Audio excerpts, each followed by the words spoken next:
Assalamualaikum warahmatullahi wabarakatuh. Selamat datang pada mata pelajaran Sejarah Indonesia kelas 12. Saya Retno Susilawati akan mengajarkan dan akan menjelaskan tentang peran Indonesia dalam perdamaian dunia. Sebelum kita belajar, mari kita pahami gambar di atas dan di samping. Gambar di atas adalah pembukaan sidang Konferensi Asia Afrika oleh Presiden Soekarno di Bandung pada tanggal 18 April 1955.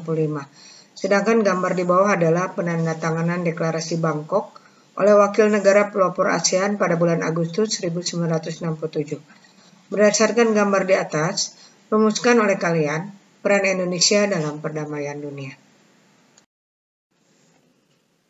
Memahami makna perdamaian dan genosida. Yang pertama, perdamaian. Ada sebuah definisi kuno dan sederhana tentang pengertian damai. Dalam bahasa Romawi kuno, damai disebut dengan kata pax yang diartikan sebagai absentia belli atau suatu keadaan dari ketiadaan perang. Ada pandangan yang berbeda tentang makna dari perdamaian. Namun pada umumnya tidak ada negara atau bangsa yang menolak perdamaian.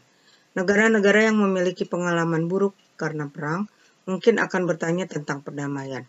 Sebagai contoh, bagaimanakah caranya untuk dapat mencapai perdamaian? Apakah perdamaian dapat benar-benar terwujud? Bagi bangsa yang telah merasakan pahitnya perang, akan berpendapat bahwa konflik antar negara hampir mustahil untuk dihentikan. Konflik antar negara muncul karena beberapa alasan, seperti perbedaan ideologi, perebutan kekuasaan, dan penguasaan wilayah. Kita dapat mempelajari banyak hal dari peristiwa masa lalu. Salah satunya sebelum pecahnya Perang Dunia Pertama. Kebijakan luar negeri dari negara-negara yang kuat dan maju saat itu berpusat pada negara masing-masing. Hal ini berakibat pada pecahnya Perang Dunia Pertama yang melanda hampir seluruh Eropa. Perang Dunia Pertama kemudian dimenangi oleh pihak sekutu. Amerika Serikat menyebarkan propaganda bahwa perang yang terjadi di Eropa saat itu akan menjadi perang yang terakhir. Tetapi pada kenyataannya Perang Dunia Kedua tetap terjadi. Bahkan lebih hebat dan menimbulkan lebih banyak korban jiwa dan harta benda. Sebenarnya situasi damai dan perdamaian dapat dicapai dengan mudah. Hal ini terjadi jika semua negara yang berperang dengan sukarela memilih untuk tidak terlibat atau memaksa negara-negara lain agar tidak ikut berperang. Perdamaian dunia dapat dicapai jika terjadi kesepakatan dari semua negara untuk menghentikan peperangan, menjaga perdamaian bersama-sama, dan menciptakan suasana tenang, damai pada dunia. Kenyataannya, perdamaian dunia memang harus selalu diperjuangkan. Oleh karena itu, lahirlah sejumlah tokoh yang memperjuangkan perdamaian. Di antaranya adalah Bunda Teresa, Theodore Roosevelt, Martin Luther King Jr., dan Wangari Maathai. Beberapa tokoh lainnya adalah yang pertama, Henry Kissinger dan Iadukto, yang kedua Anwar Sadat, yang ketiga Nelson Mandela dan Frederick Willem de Klerk, dan yang keempat John Hume dan David Timber. Kalian bisa cari apa perjuangan yang mereka lakukan hingga mendapatkan Nobel Perdamaian. Yang kedua adalah genosida.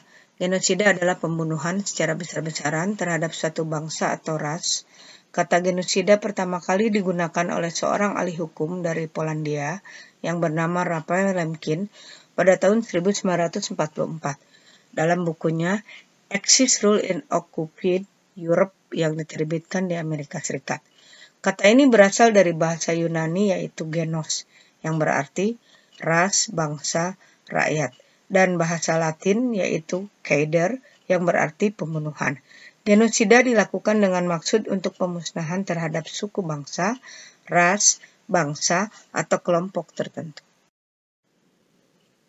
Genosida merupakan salah satu dari 4 jenis pelanggaran hak asasi manusia berat yang berada dalam wilayah kekuasaan hukum internasional. Pelanggaran HAM berat lainnya adalah kejahatan terhadap kemanusiaan, kejahatan perang, dan kejahatan agresi. Berdasarkan status Roma dan Undang-Undang Nomor 26 Tahun 2000 tentang pengadilan HAM, genosida dapat dilakukan dengan cara antara lain yang pertama, membunuh anggota keluarga dan mengakibatkan penderitaan fisik atau mental terhadap anggota kelompok. Kedua, menciptakan kemusnahan secara fisik, baik sebagian maupun keseluruhan terhadap kelompok. Yang ketiga, melakukan tindakan pencegahan kelahiran secara paksa.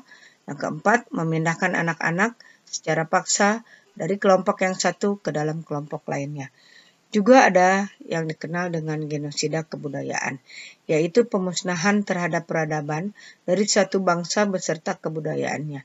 Misalnya, melakukan pelarangan penggunaan bahasa dari suatu kelompok, mengubah atau menghancurkan sejarahnya, atau menghancurkan simbol-simbol peradabannya.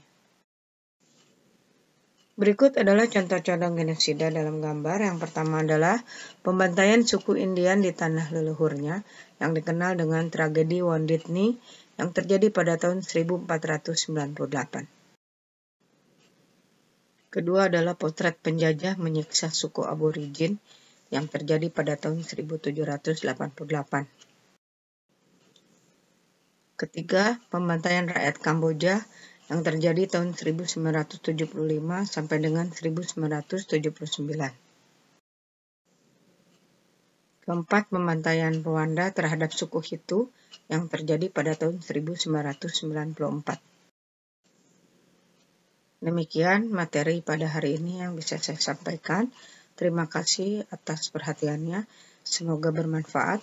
Billahi taufik wal hidayah. Wassalamualaikum warahmatullahi wabarakatuh.